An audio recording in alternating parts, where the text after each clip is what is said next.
Welcome back, America. I know you have tried to forget the campaign of 2024, but Joe Concha is here to make sure that you don't forget it. He's written this brand new book, very funny book, The Greatest Comeback Ever, Inside Trump's Big, Beautiful Campaign, with the famous McDonald picture on the cover.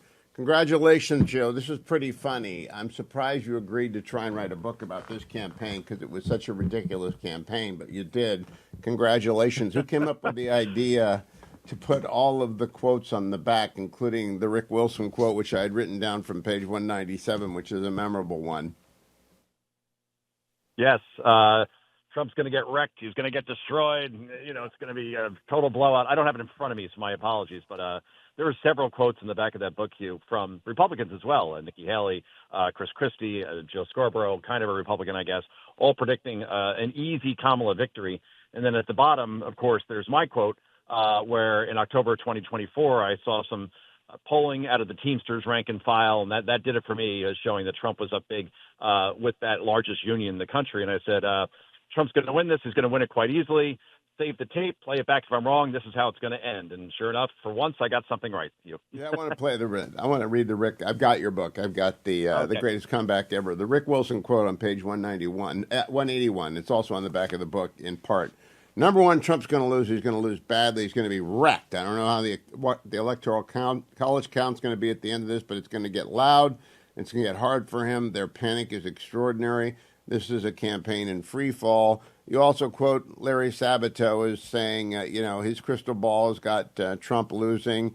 That's the same crystal ball that had Hillary getting 347 electoral votes in 2016.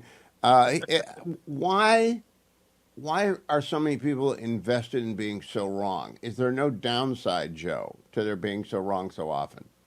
Because they can't put their emotions aside. It's hope casting is the old term, right?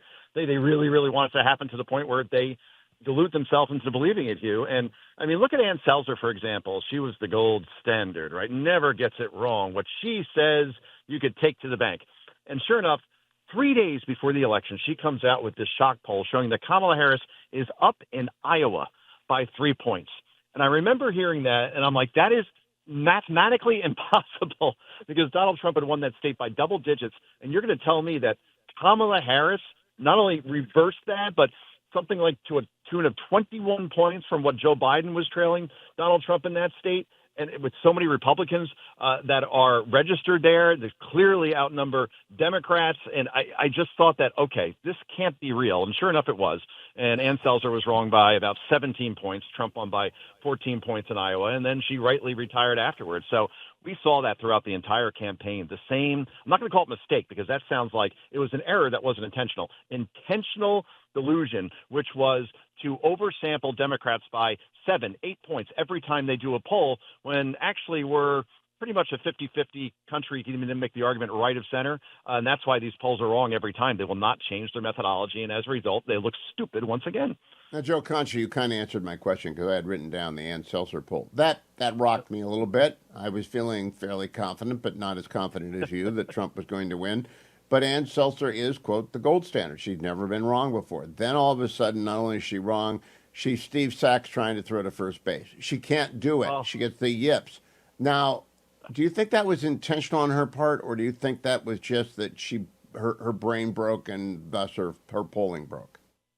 She, when she tried to explain it, she said, well, the abortion issue has become a very big issue in this country, and I think it's going to make a big difference. And I'm like, wait, you're not supposed to think. You're supposed to poll people, and then they do the thinking for you as far as where their heads are at. So when she started to say that, I think that the abortion issue is going to be a bigger deal in Iowa, and women are really going to come out to vote. At this point now, she's into predictions, right? She's not into the sort of things that pollsters put into polls, which is numbers that come to you from people you survey. Your own feelings aren't supposed to be involved, but sure enough, she let that happen. And look, again, I'll go back to that Teamsters poll because those were the polls that really mattered to me. And when Joe Biden was in the race, he's always seen as pro-union Joe. So he was he was polling at plus 10 over Trump when he was in the race. Yes. Yeah. When Kamala was installed, she's plus 30. I'm sorry. Trump is plus 30 over Kamala. It's a 40-point swing. And I said, if she doesn't have the union vote there, but United Auto Workers, steel workers, the restaurant workers, she doesn't have union, she doesn't have enough black votes, Latino votes, she's going to lose this election because there's not enough votes to get for her to win. Stand by, Joe. I'm going to come right back because I have to get even with you. You made a snide remark about 1972 engines and Dodge Darts. I had a Dodge Dart, and so I want to stand up for the Dodge Dart. They have much more CPU than Joe Biden did in this campaign. Don't go anywhere. Wow. The book, America, if you want to see it, is the greatest comeback ever by Joe Concha inside Trump's big, beautiful campaign. It's hilarious, especially the secret that on Joe's one trip on Air Force One, there was not McDonald's. Joe, what did they serve, Wendy's? They served Wendy's because there's only a Wendy's in that particular airport. Otherwise, it would have been McDonald's, of course. But yeah, cheeseburger, tater tots, French fries, Diet Coke. Diet Coke's the thing with Trump. That might mean you never coming back on Air Force One because you revealed the secret that he'll settle for Wendy's. Don't go anywhere. Welcome back, America. I'm talking with Joe Concha, the author of the greatest comeback ever, brand new book on campaign 2024. It's got the iconic Donald Trump waving hello, Happy Meal wave at you. On page 94, Joe, you're right. You think you might hate the media too much? ? Well, you don't. And then you pile up example after example of not just bias, but I mean the kind of ridiculous bias that's slapstick, right? It's almost I can't. I've been in the media for 35 years. I've never seen anything like this campaign. Journalism morphed into complete activism. And, Hugh, it used to be subtle, or they would try to hide it and claim they were objective. Now it's just like, screw it. We want Kamala to win or Joe Biden to win for that matter. But, the real breaking point was when we would see Joe Biden shaking hands with the air, or he's like that kid from the movie The Sixth Sense where he could talk to dead people. Or in this case, it would be like he's talking to Francois Mitterrand, who died like 30 years ago. And he's saying they just had a conversation yesterday. He can't remember the names of his own cabinet members. And you go down the line. He needed a list of reporters to call on. And he barely did press conferences, and he would go to Delaware for 3 or 4 days, and we would never see the visitors log. So on and on. You see this, and you know that his brain has turned to applesauce well before that debate in Atlanta, June 27th. But yet we have the media telling us, no, those are actually cheap fakes.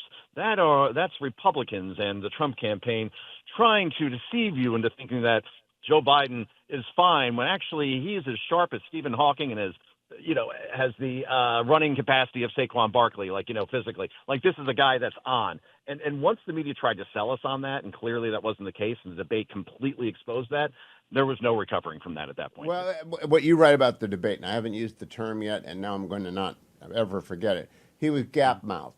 And there is that slack-jawed look that comes with confusion and age. And you'll see it in retirement homes, and you'll see it in the ICUs. You'll see it whenever tragedy strikes with age, sure. that it gets slack, and he is that way. I don't suppose you caught any of his return speech to the Americans with Disability Association or something like that. The last speech, I think he'll get paid for. Did you see it? Yeah, and that was about 2 weeks ago. And it's a shame that either it's his wife, I'm not sure who's pushing him back out there, but just let the man retire in peace. It just to continue to try to make him relevant somehow. Democrats don't even want him out there at this point. Obviously, he's seen Kamala and the elephants. Yeah. Did you see Kamala and the elephants? I did very much. The cackle has not gone anywhere, and she's a human Chernobyl, Hugh, when she's outside of a teleprompter. No question about it. Well, let's go to the fact that you write at length. She skipped the Al Smith dinner. And I thought she skipped the Al Smith dinner for one reason, which is don't give credence to Donald Trump's return. In fact, she can't do humor. And you point that out. And, it's one of those obvious things you don't think about until you read someone else writing it. But it's true. She can't do humor. That, by the way, there are a lot of people who can't. I can't do humor. I did the Ruthless podcast. I told these guys, don't expect me to be funny. I don't do funny. And so let's not do funny. And we didn't do funny. But you're supposed to do funny, and there's supposed to be joke writers, Joe, that she could work with. That's exactly right. And that's why she didn't do it, for starters. But also, I think, Hugh, because Donald Trump is so good at it that she knew that he's like the Dean Martin of political roasters, right? So she knew sitting next to him, A, that humanizes him, right? Because when he was at the 2016 dinner that I was at, he and Hillary were smiling and they were yucking it up with Cardinal Dolan. She couldn't be seen in that light because once you accuse somebody of being Hitler and a fascist, you can't possibly break bread with them, right? So I think that was the thought process along with the humor part. But then Trump killed it that night, right? I mean, he had some great one-liners. He said, this is the first time I've been to Manhattan in some years where I haven't received a subpoena. That's kind of funny. Or when he said, the Democrats keep telling us that there are more than two genders, and I didn't believe them until I met Tim Walz. That's funny. By the way, your chapter on Tim Walz, the Midwestern dad who wasn't, that's pretty good. Let me, however, go to the key fact. In a month, August, Trump and Vance did 34 interviews. Harris and Walz did 1. And shouldn't the media be pulling an alarm every day that there's something wrong with that, Joe Concha?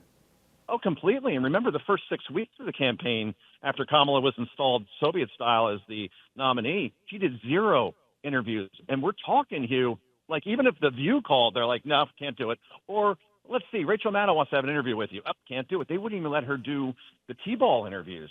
And what does that tell you? So, and then when they finally did one, that being Kamala, with CNN and Dana Bash, Tim Walz had to be there, and it looked like a parent-teacher conference. Like, he's sitting there. He's not saying anything. He's like 5 inches taller than she is.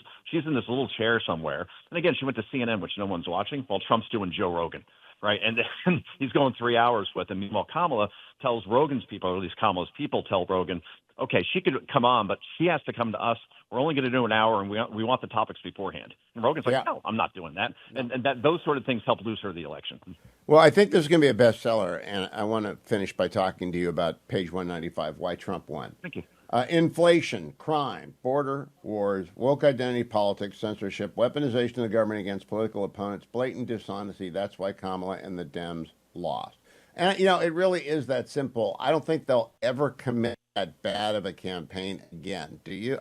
And you raise a question. How do you blow through $1.5 billion in 3 months? I don't know how you do that, actually, Joe. And then you end up with a deficit. It's really hard to do. I guess you blow through by paying Oprah's production company $1 million to interview you. Now, Oprah's worth more than $1 billion. You would think because you're trying to defeat Hitler that Oprah would say, hey, this one's kind of on the house, so don't worry, no charge. And sure, if they pay $1 million there, they're paying millions to Beyonce, Springsteen, all these people to perform at her rallies to make the crowd look bigger. And it's just amazing that they can blow through that kind of money. And what did they have to show for it? Not one swing state, not the popular vote. And obviously the Republicans win back the Senate. They hold the House. I mean, I've never seen such a poor return on investment since Enron. Have you seen any of her people come out with a postmortem yet? We've got the first book by John Allen and Amy Parnes that talks a little bit about the fight. But has anyone on her team come out and said, here's why we lost? Because that's usually pretty SOP. No, they've made a lot of excuses, right? Like Jen O'Malley, Dylan, and David Plouffe, Steph Cutter. They were the Obama people that took over this campaign, and they ran a 2012 campaign, which didn't apply for 2024. But no, all they did was make a lot of excuses that, they were up against it. It was only 100 days. The excuse I hear, which is so laughable, Hugh, is that if only the American people had more time to get to know her. Actually, her high point was when she wasn't speaking in interviews, and her low point was when people got to know her. Yeah, so, no, I don't think there's any come-to-Jesus moment. Before the convention. Congratulations, right. Joe Concha. The greatest comeback ever in bookstores everywhere, available at Amazon, Barnes & Noble, wherever you buy your books. The greatest comeback ever. I'll be back to close.